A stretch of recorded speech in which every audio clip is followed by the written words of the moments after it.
বিপ্লবের অন্যতম যোদ্ধা, আমাদের বিপ্লবের রাজবন্দী, আমাদের সদস্য সচিব জনাব আক্তার হোসেনকে কিভাবে সেখানে অপদস্থ করা হয়েছে।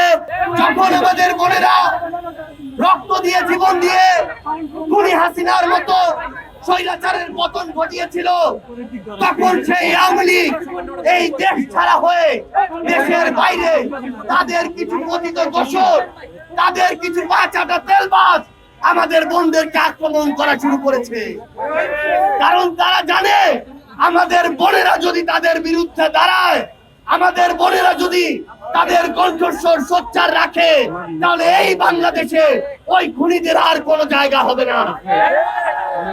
এই স্বৈরাচারের দোসররা, যাদের ন্যূনতম অনুশোচনা নেই, ন্যূনতম বিবেক বোধ নেই, যাদের মস্তিষ্কের বিকৃতি ঘটেছে, যারা টাকার কাছে, যারা তোষামোদির কাছে, ক্ষমতার কাছে যুগের পর যুগ ধরে নিজেদের বিবেক বোধের বিক্রি করে দিয়ে এসেছে, তারা এখন আমাদের মা বোনদের এমন নগ্ন ভাষায় কথা বলে যেটা আমরা মুখে উচ্চারণ করতে পারি না।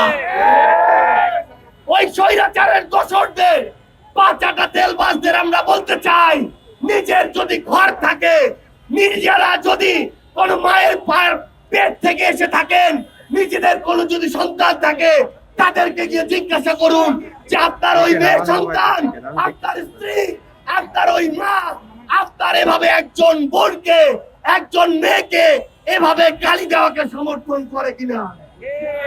আমরা স্পষ্ট করে বলি, এই বাংলাদেশে, এই বাংলাদেশের বাইরে যে আওয়ামী লীগের দোসররা, খুনিরা এভাবে আমাদের বোনদেরকে অশ্রাব্য ভাষায় গালি দিয়ে তাদের মনোবলকে নরম করতে চায়, তারা মনে রাখুক আমাদের বোনেরা তাদের বিরুদ্ধে আরো শক্ত প্রাচীর হয়ে আগামীতে নামবে ইনশাআল্লাহ।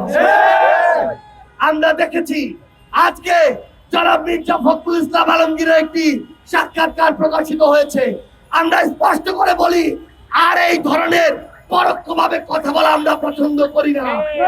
আমরা তাদের কাছে জানতে চাই, তারা ক্ষমতায় আসার জন্য জনগণের আস্থা যখন প্রতিনিয়ত হারাতে বসেছে, তখন কি আবার তারা ভারতের সাথে নেগোসিয়েশন করে, তাদেরকে খুশি করে, আওয়ামী লীগকে পিঠ চাপড়ে জাতীয় পার্টির সাথে নেগোসিয়েশন করে তারা কি এই বাংলাদেশে নতুন করে ক্ষমতায় আসতে চায় কিনা?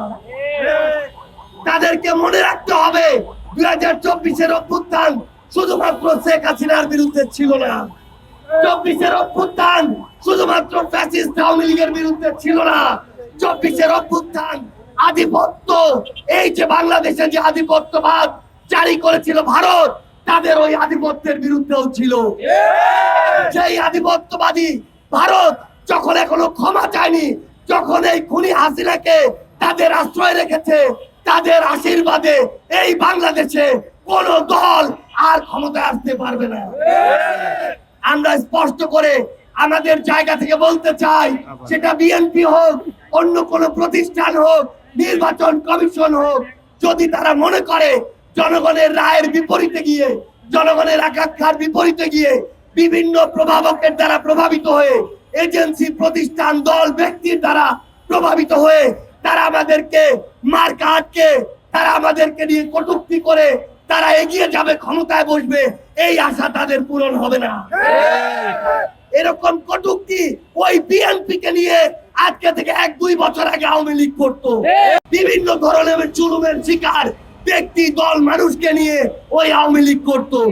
কিন্তু তাদের আজকে কি অবস্থা, সেটা থেকে জনাব মির্জা ফখরুল ইসলাম আলমগীরকে শিক্ষা নিতে হবে, বিএনপি কে শিক্ষা নিতে হবে, বাংলাদেশে আগামীতে রাজনীতি করতে চাওয়া প্রত্যেকটা রাজনৈতিক দলকে শিক্ষা নিতে হবে।